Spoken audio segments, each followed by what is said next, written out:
Howdy y'all, and welcome to Sandstone Ranch. I'm Carol and I'm going to be your guide through the food station. So let's just jump right in. What are 3 ways you think pioneers could find food? Oh my goodness, did I hear somebody say go to the supermarket? Remember back in the intro, you were transported in time and you went back to 1820.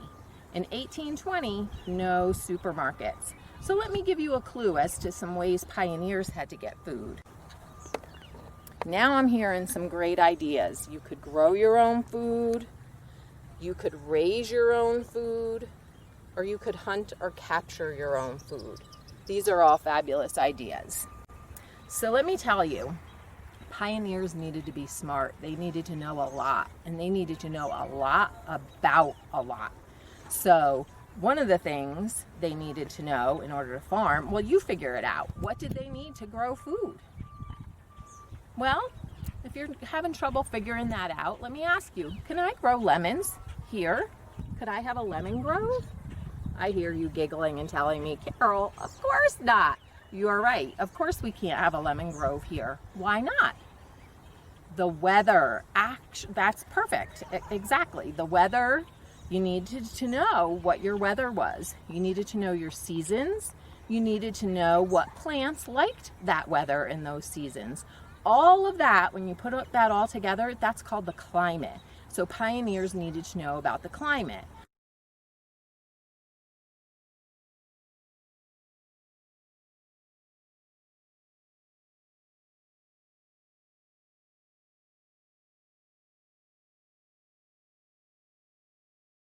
So let's take a look at the temperature that it is here today. I need a tool for that. What do I need? You're right, I need my thermometer. So on the thermometer, do you see there's an F side and there's a C side? Do you guys know what those stand for?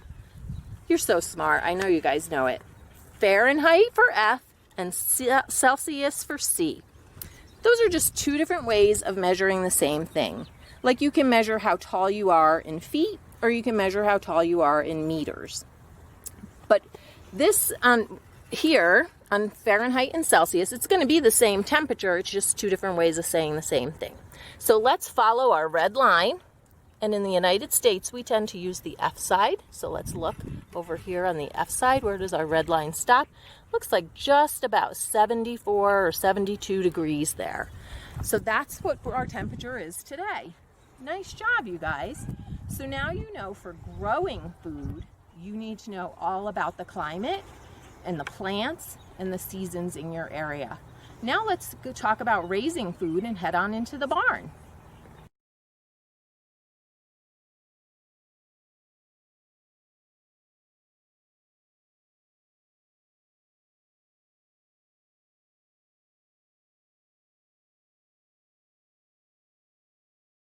Okay, so now you know that you need to know all about the climate and plants and such to grow food.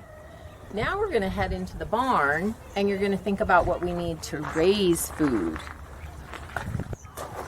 The first thing you'll notice in the barn is some tools I use in farming and in raising animals. Some of them look a lot like those same tools today. Can you guess what these tools are used for? Pioneers needed to know a lot about their tools and how to use them. They needed to know how to use a lot of different tools. Can you guess some of them? They really look at those scissors. They look a lot like same scissors today. So the pioneers needed to know a lot about their animals. What did they eat? What care did they need? These animals are called domesticated animals, which means they rely on people. As you're looking at these animals, think about their purpose. And the people, think about their jobs. What would they be doing? Everybody had multiple purposes and multiple jobs on a farm, animals and people included. A lot of kids say to me at this point, hey, these animals aren't real. You're right, these are not real animals.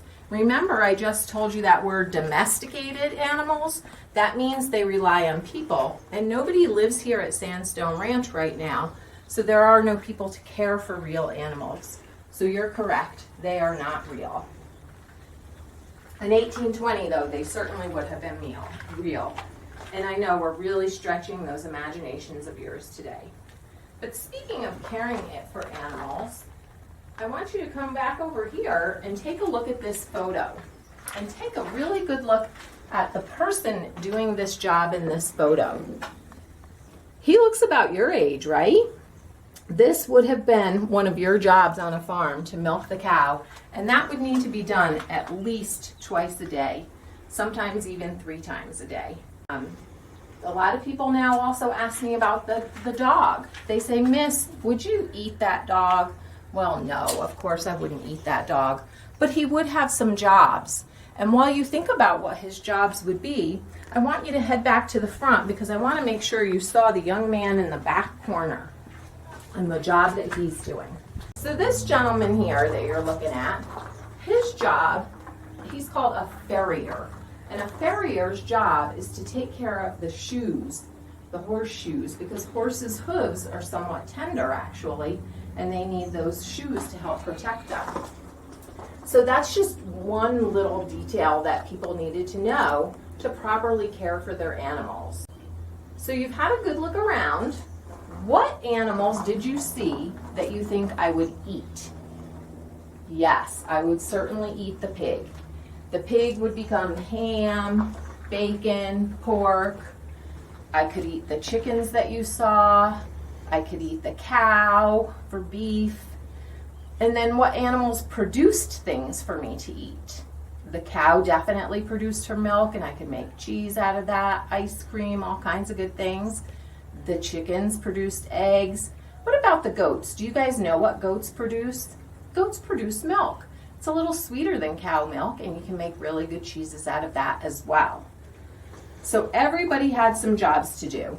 And also something that comes up about now is somebody will say to me, my family doesn't eat meat. That's great. That's a really great choice that you and your family make. But remember, we traveled back in time.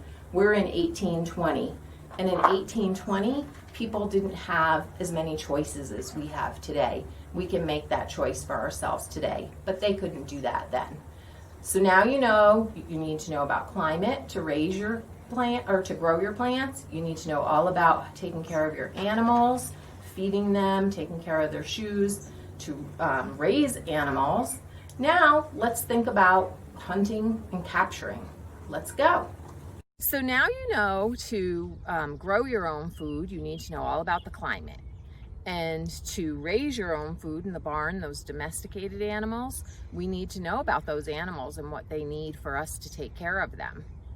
Now we can move on to hunting or capturing your own food. So what do you need to know to do that? Well, one of the things you need to know is what animals are in your area.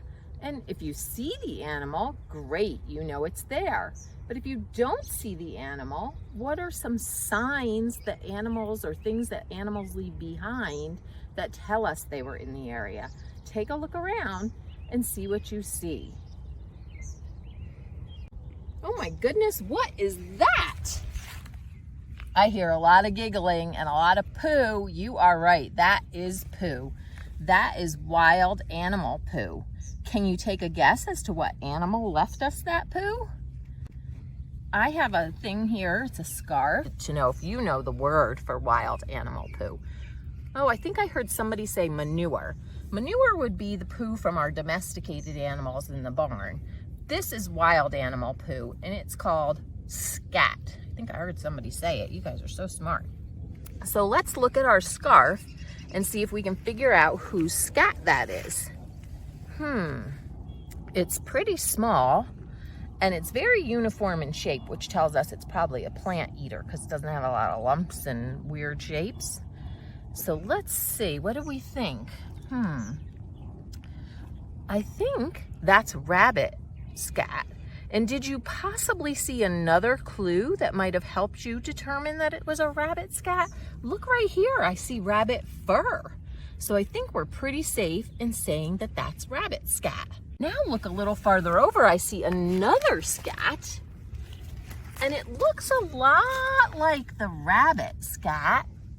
in that it's uniform in shape, but it's a lot bigger. Who do we think might have left that scat? And it was right, I think, up here, close. Oh, nope, it's down here. This is deer scat.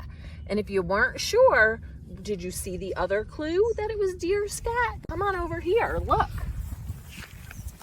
We have an antler that kind of reassures us that was deer scat. And look right here, look, these right here and here, these are deer tracks. So we know there's deer in the area. And we had evidence of one other animal. Did you see it as we skimmed by? Look, turkey feathers. We have turkey feathers in the area. So that's one of the things. Now we know these animals are in the area, but to capture them, you also need to know about their behavior.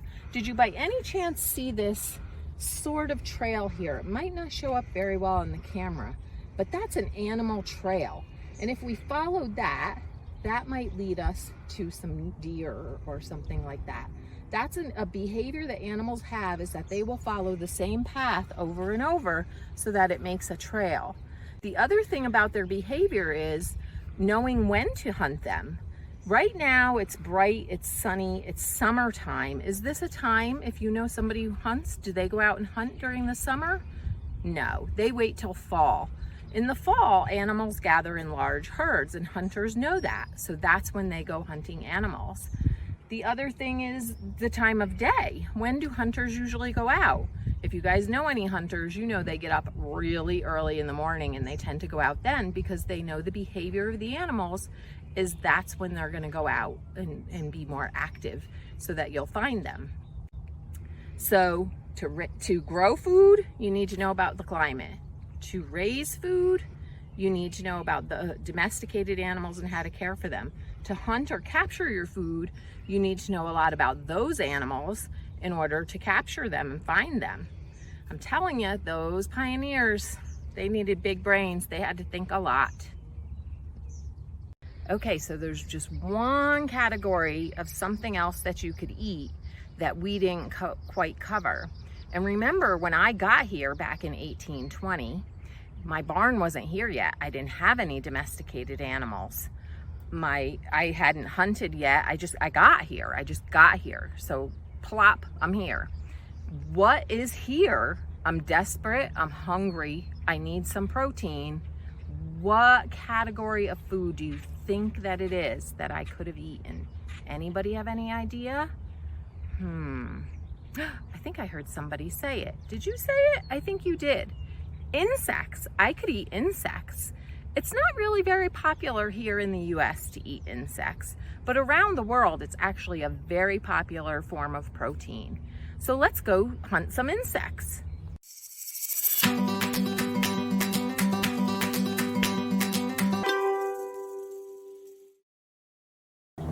So eating insects isn't exactly popular here in the United States, but all around the world it is. They actually have insect farms in other countries, especially in South America. And insects are a good source of protein. But one of the issues with insects, and since Robin and I had some difficulty capturing some grasshoppers, I'm going to show you this. And this is the life cycle of a grasshopper. And this is just one species of grasshopper. There are a lot of different species of grasshoppers. But this would be your average size of an adult grasshopper. And so how many of those do you think you would need to get enough protein for just one meal? If you're guessing 10, you need to go a little higher. Oh, 50, that's way too much. 20, you need 20 grasshoppers for enough protein for one meal. So if you were going to eat them all day, you'd need 20 for lunch, 20 for breakfast, 20 for dinner. That's 60 grasshoppers. That's a lot to try to catch. And we don't have time to cook up those little ones that we managed to catch for you. But lucky for you, I caught some ahead of time and I seasoned and cooked them for you. So we're ready to try some grasshoppers.